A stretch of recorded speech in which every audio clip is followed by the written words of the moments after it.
Welcome to The Explainer. Today we're unpacking a fascinating piece of research that completely upends a famous ancient text.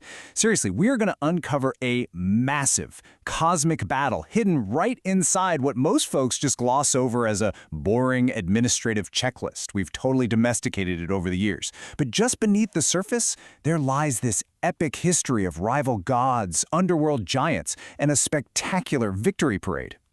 You know this quote, right? It's Ephesians 4, verse 11. The conventional reading treats this passage as a straightforward, maybe even slightly dry leadership manual for the early church. Honestly, it reads like a bureaucratic organizational chart. Christ ascends, and he appoints various offices to keep things running smoothly.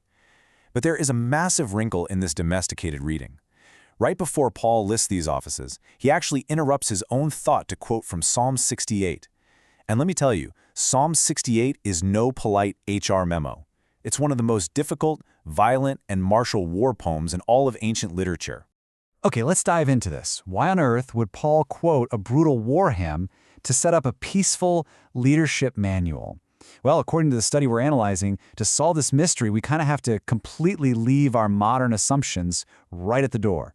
If you skip the war poem, you miss the entire engine driving Paul's logic.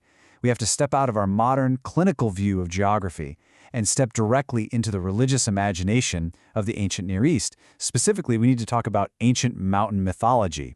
Today, we treat mountains as inert geological features. We climb them for fun, we take selfies at the top.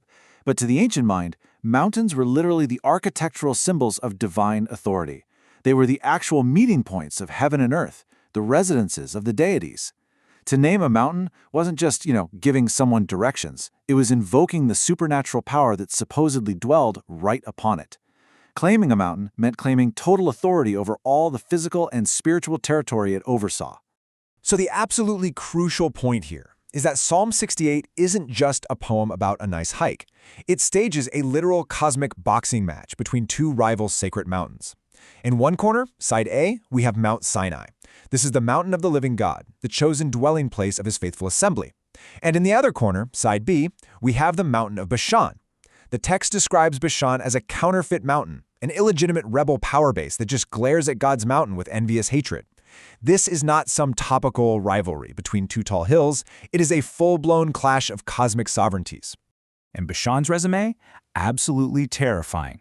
The region of Bashan was known in ancient Levantine literature as the land of the serpent, sitting right there in the shadow of Mount Hermon. It was famously the territory of the Rephaim. Now, the biblical texts remember the Rephaim as living giant clans. Think of King Og of Bashan. But the surrounding Canaanite cultures remembered the Rephaim as the spirits of dead warrior kings enthroned in the underworld. And really, these are just two faces of the exact same terrifying concept. Bashan wasn't just some contested piece of earthly real estate.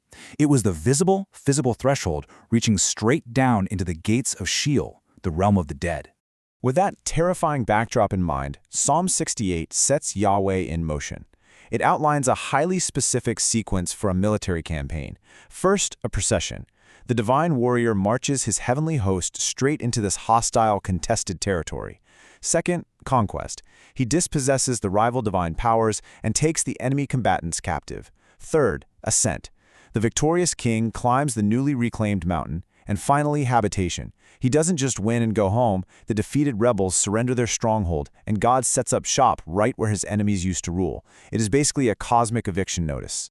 This brings us to a pivotal declaration in the psalm. Yahweh speaks up and says, "I will bring them back from Bashan, I will bring them back from the depths of the sea." This is an assertion of absolute, total dominion over the underworld, period.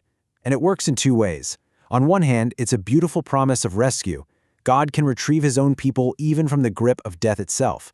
But on the other hand, it's a terrifying threat to his enemies. There is literally no refuge, not even at the bottom of the ocean or the gates of the underworld, where they can hide from his judgment. What you really should take away from this is how perfectly this ancient geography maps onto the New Testament. Think about Jesus in the gospel narratives. He isn't just wandering around randomly. No, he deliberately travels to the region of Bashan, specifically Caesarea Philippi, right there in the shadow of Mount Hermon. He walks right onto the home turf of the hostile spiritual powers, to the very place ancient cults considered the gates of the underworld, just to announce that those gates will not prevail against his assembly. He's retracing the exact steps of the divine warrior from Psalm 68. Now, what's really interesting about this is what the Apostle Paul does with the information.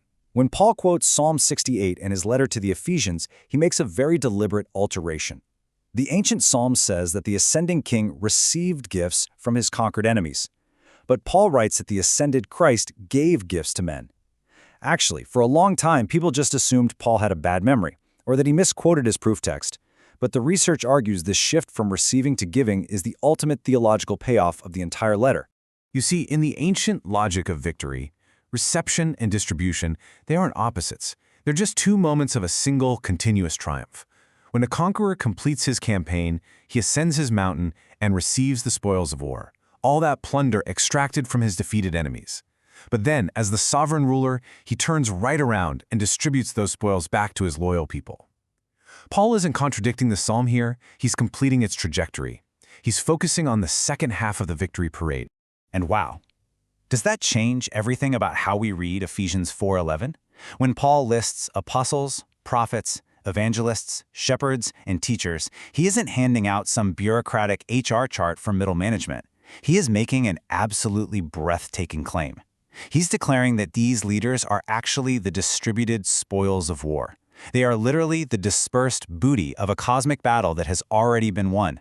The ascended Christ went down into the lower regions, defeated the hostile spiritual authorities at the gates of death, ascended above all the heavens, and is now handing out the plunder of that conquest to build his new dwelling place. So what does this all mean? Well, this research completely transforms a domesticated, seemingly dry passage and turns it into a thunderous victory parade over the underworld. It shows us that reading ancient texts through modern, clinical eyes really causes us to miss the spectacular cosmic drama happening right beneath the surface. And it leaves us with a pretty provocative final thought. If an administrative list of teachers and shepherds actually hides an epic history of giant clans, rival mountains, and cosmic conquest, what other ancient mysteries and realities are we reading right past every single day? Keep that in mind the next time you think a historical text looks boring. Thank you for joining me for this explainer, and remember to keep your eyes open for the hidden epics all around you.